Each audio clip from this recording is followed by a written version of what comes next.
Hello friends, कैसे हैं आप सभी लोग। आप सबका वेलकम है आपके यूट्यूब चैनल वेबफास्ट में। तो फ्रेंड्स, आज है 4 अक्टूबर और 4 अक्टूबर को आज हम करंट अफेयर्स के क्वेश्चंस देखेंगे पूरे वीकली। और ये आज हमारा रहेगा सेशन 5। तो सेशन 5 में करंट अफेयर्स के जितने भी क्वेश्चंस बन पाए हैं 4 अक्टूबर तक, उससे रिलेटेड क्वेश्चंस के बारे में हम यहाँ डिस्कस करेंगे, क्वेश्चंस देखेंगे, आंसर्स देखेंगे। आई होप ये आपके लिए काफ़ी यूजफुल होंगे।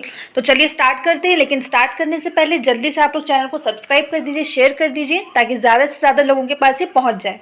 ठीक है, चलिए स्टार्ट करते हैं।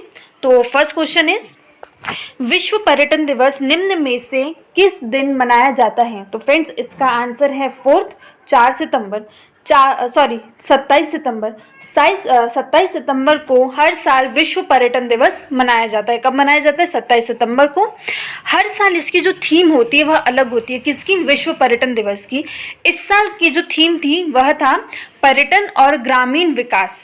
यह दिवस दुनिया भर के लोगों में आपसी समझ बढ़ाने के साथ एक दूसरे की सभ्यता और संस्कृति समझने में सहायता करता है।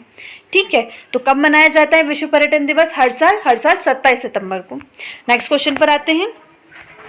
अमेरिका की एक संघीय अदालत ने राष्ट्रपति डोनाल्ड ट्रंप के किस ऐप को प्ले स्टोर पर बैन के आदेश पर रोक लगा दी है?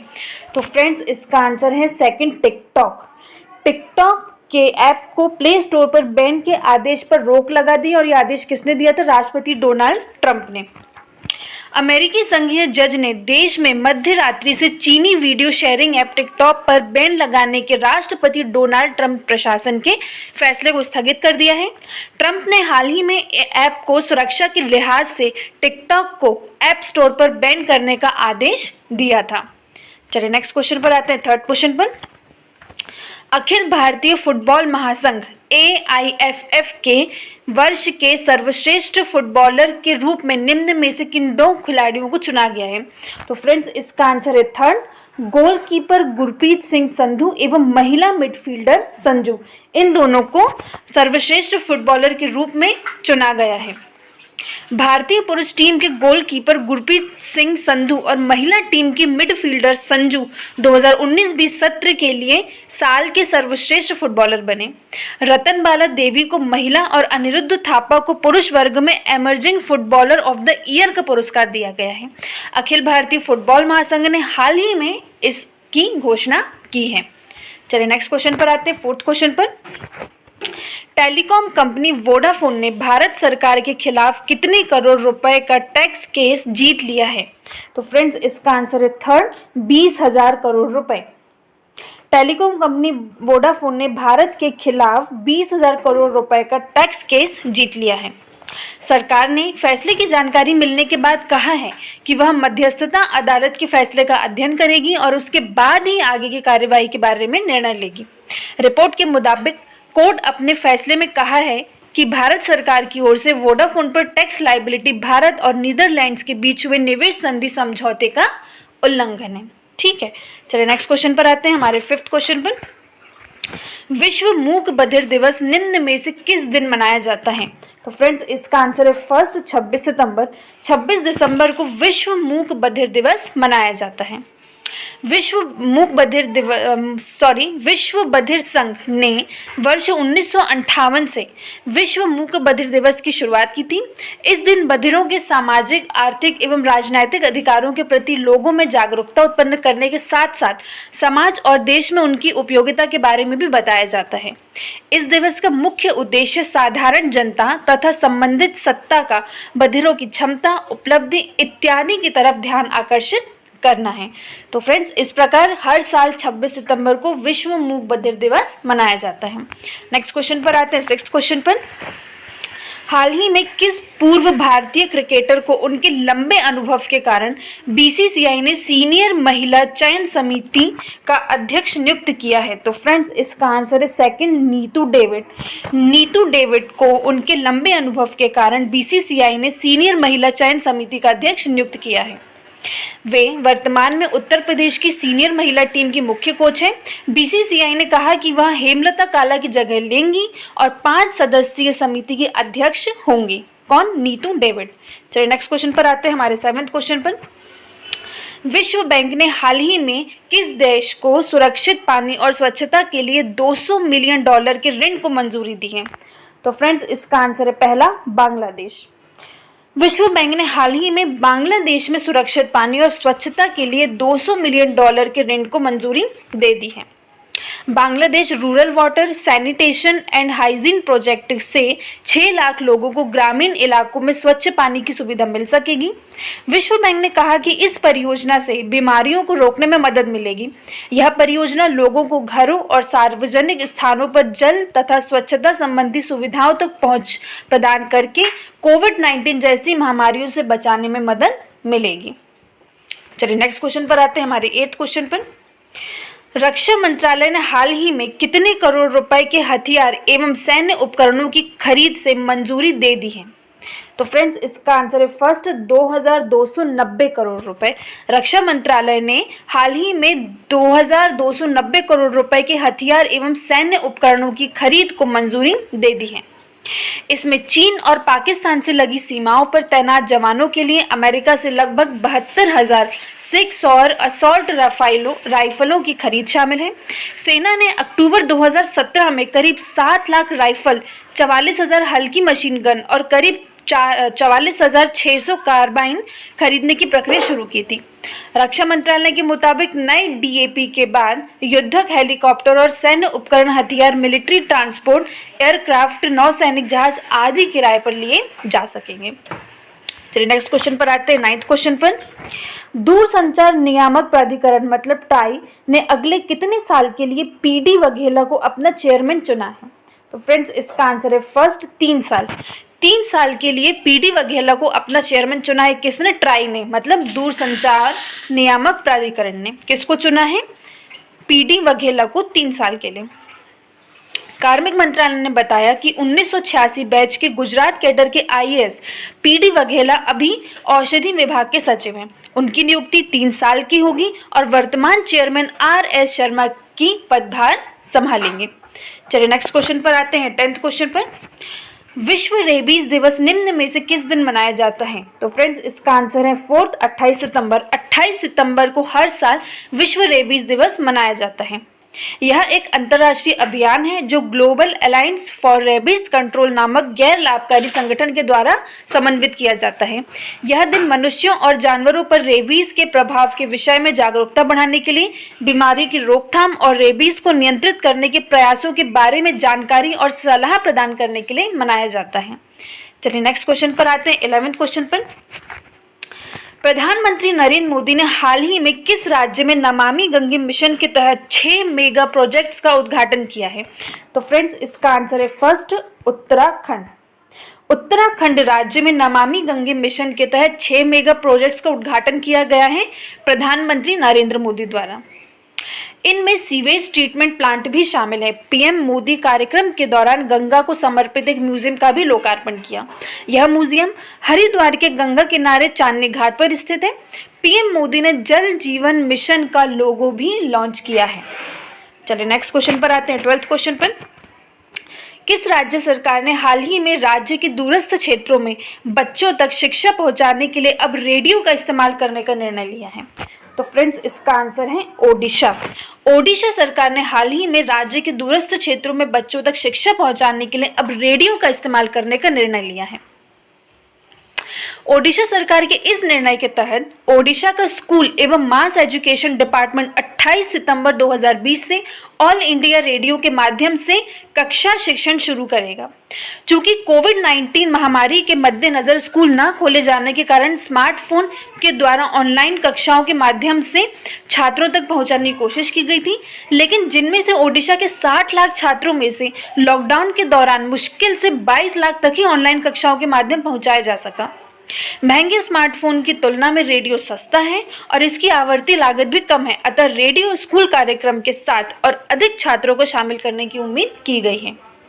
मतलब रेडियो के द्वारा इसलिए चलाया जा रहा है क्योंकि स्मार्टफोन हर किसी के लिए खरीद पाना इतना आसान नहीं था, उनके लिए मुश्किल था। इस कारण ओडिशा सरकार ने यह फैसला लिया कि वह रेडियो के माध्यम से बच्चों तक शिक्षा पहुंच जाएगी, ताकि जितने भी 60 लाख बच्चे उन तक शिक्षा पहुंच सके और वे शिक्षा से वंचित ना हो।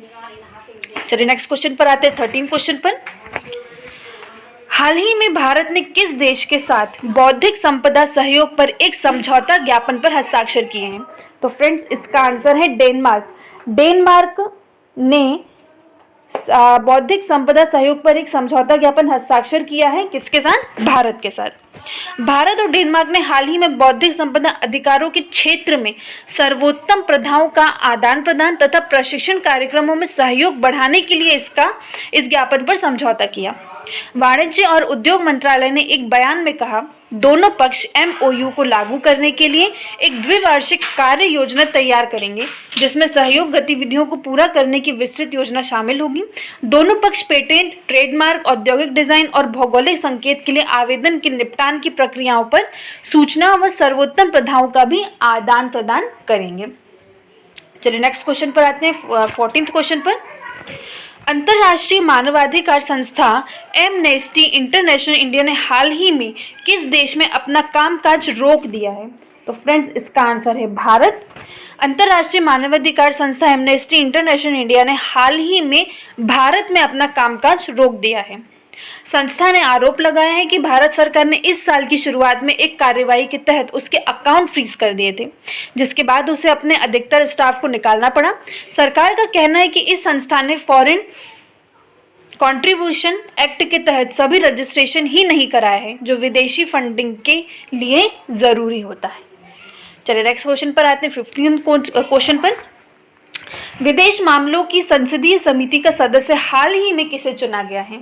तो फ्रेंड्स, इसका आंसर है फर्स्ट हरसिमरत कौर बादल। हरसिमरत कौर बादल को संसदीय समिति का सदस्य चुना गया है। किसमें? विदेशी मामलों की। हाल ही में कृषि कानूनों के विरोध में केंद्रीय मंत्रिमंडल से इस्तीफा देने वाली अकाली दल सांसद हरसिमरत कौर बादल को विदेश मामलों की संसदीय समिति का सदस्य बनाया गया है। हरसिमरत कौर की पार्टी शिरोमणि अकाली दल ने भी NDA से 22 साल पुराना नाता तोड़ लिया है। नेक्स्ट क्वेश्चन पर आते हैं, 16th क्वेश्चन पर। भारतीय रिजर्व बैंक ने ग्राहक जागरूकता अभियान के लिए बॉलीवुड के किस मेगा स्टार को चुना है? तो फ्रेंड्स, इसका आंसर है फर्स्ट अमिताभ बच्चन। भारतीय रिजर्व बैंक ने ग्राहक जागरूकता अभियान के लिए बॉलीवुड के अमिताभ बच्चन को चुना है। अभियान का लक्ष्य सीधे साधे खाता धारकों को धोखेबाजों से धोखा देने से रोकना है। RBI की सार्वजनिक जागरूकता पहल के एक हिस्से के रूप में नियामक ग्राहकों को क्या करें क्या ना करें के बारे में सूचित करना होगा, जिन्हें उनके द्वारा सुरक्षित और सुनिश्चित रूप से लेन देन करना है। चलिए नेक्स्ट क्वेश्चन पर आते हैं, 17th क्वेश्चन पर। असम की किस पहली और एकमात्र महिला मुख्यमंत्री का हाल ही में निधन हो गया है? तो फ्रेंड्स, इसका आंसर है थर्ड सैयद अनवरा तैमूर। असम की पहली और एकमात्र महिला मुख्यमंत्री सैयद अनवरा तैमूर का हाल ही में निधन हो गया है। वे 83 वर्ष की थी। वह राज्य की एकमात्र मुस्लिम मुख्यमंत्री भी थी, मतलब वे एकमात्र महिला भी थी और मुस्लिम महिला थी। वे 6 दिसंबर 1980 से लेकर 30 जून 1981 तक राज्य के मुख्यमंत्री रहीं। इसके अलावा 1983 से 1985 तक असम के लोक निर्माण विभाग मतलब PWD में मंत्री भी रह चुकी थी। नेक्स्ट क्वेश्चन पर आते हैं, 18th क्वेश्चन पर। भारत ने हाल ही में ओडिशा के बालासोर में किस मिसाइल के नए संस्करण का सफलतापूर्वक परीक्षण किया है? तो फ्रेंड्स, इसका आंसर है fourth BrahMos supersonic cruise missile. BrahMos supersonic cruise missile का सफलतापूर्वक परीक्षण किया है। किसने? ओडिशा सरकार ने। भारत ने ओडिशा स्थित एक प्रक्षेपण स्थल से ब्रह्मोस सुपरसोनिक क्रूज मिसाइल का 30 सितंबर 2020 को परीक्षण किया। यह 8.4 मीटर लंबा तथा 0.6 मीटर चौड़ा है तथा इसका वजन 3000 किलोग्राम है। यह मिसाइल 300 किलोग्राम वजन तक विस्फोटक ढोने तथा 300 किलोमीटर से 500 किलोमीटर तक प्रहार करने की क्षमता रखता है। नेक्स्ट क्वेश्चन पर आते हैं, 19th क्वेश्चन पर। स्विट्जरलैंड के किस टेनिस स्टार ने अपने करियर का 150वां ग्रैंड स्लैम जीत लिया है? तो फ्रेंड्स, इसका आंसर है स्टेन वावरिंका। स्टेट वावरिंका ने अपने करियर का 150वां ग्रैंड स्लैम जीत लिया है, जो कि स्विट्जरलैंड के टेनिस स्टार हैं। 3 बार के ग्रैंड स्लैम चैंपियन वावरिंका ने फ्रेंच के दूसरे दौर में जर्मनी के डोमिनिक कोएफर को 2 घंटे 8 मिनट तक चले मुकाबले से में मात देकर यह उपलब्धि हासिल की। रोलर गैरा पर 2015 के चैंपियन स्टेन वावरिंका की यह सत्र की 10वीं जीत है। चलिए नेक्स्ट और हमारे लास्ट क्वेश्चन पर आते हैं, 20th क्वेश्चन पर। हाल ही में किस राज्य सरकार ने पर्यटन संजीवनी योजना की घोषणा की है? तो फ्रेंड्स इसका आंसर है असम सरकार ने। असम सरकार ने हाल ही में पर्यटन संजीवनी योजना की घोषणा की है। इसके तहत इच्छुक उद्यमी को 1 लाख रुपए से 20 लाख रुपए तक के ऋण दिए जाएंगे। असम पर्यटन विभाग निगम लिमिटेड के सहयोग से असम सरकार द्वारा आयोजित एक पर्यटन सम्मेलन में इसकी घोषणा करते हुए मुख्यमंत्री सर्बानंद सोनोवाल ने कहा कि इस योजना की कल्पना उद्यमी को सशक्तिकरण देने के लिए की गई है। तो फ्रेंड्स इसी के साथ हमारे 20 क्वेश्चन यही फिनिश होते हैं। आई होप ये आपके लिए काफ़ी यूजफुल होंगे। और फ्रेंड्स जैसा कि मैं हमेशा कहती हूँ, इस बार भी कहूँगी, आप लोग इसकी नोट्स ज़रूर प्रिपेयर कीजिए। नोट्स प्रिपेयर करना आपके लिए बेनिफिशियल होगा, क्योंकि आप नोट्स प्रिपेयर करोगे तो आपको चीज़ें माइंड में बैठती जाएंगी। मतलब आप सुनते भी हो, पढ़ते भी हो, लिख भी रहे हो, तो वो तीनों मिला के आपकी चीज़ों को माइंड में अच्छे से बैठ जाएंगी। ठीक है, चलिए इसी के साथ हम अपने अंतिम चरण पे जाते हैं, हमारे आज के थॉट ऑफ द डे पे। तो आज का थॉट ऑफ द डे क्या कहता है? सपने वो नहीं है जो हम नींद में देखते हैं, सपने वो हैं जो हमको नींद नहीं आने देते हैं। तो फ्रेंड्स जैसे आप लोग रात में सो रहे हैं और आप सोच के सो रहे हो कि यार मैं कल सुबह जल्दी 5 बजे उठूंगा या उठूंगी, पढ़ाई करूंगी, लेकिन आप लोग पता चला 10 बजे उठ रहे हैं, तो ऐसे आप अपने लक्ष्य को कभी नहीं पा पाएंगे। अगर आप सपने में सोच रहे हैं कि भाई मुझे ये बनना है, या आपने सोचा है कि मुझे इस लक्ष्य को हासिल करना है, तो उसके लिए आपको उठना है, जल्दी पढ़ाई करनी है और अपने लक्ष्य के प्रति अग्रसर रहना है। ठीक है, चलिए इस बात को माइंड में रखिए। अब हम फिर मिलेंगे, तब तक के लिए गुड बाय, टेक केयर।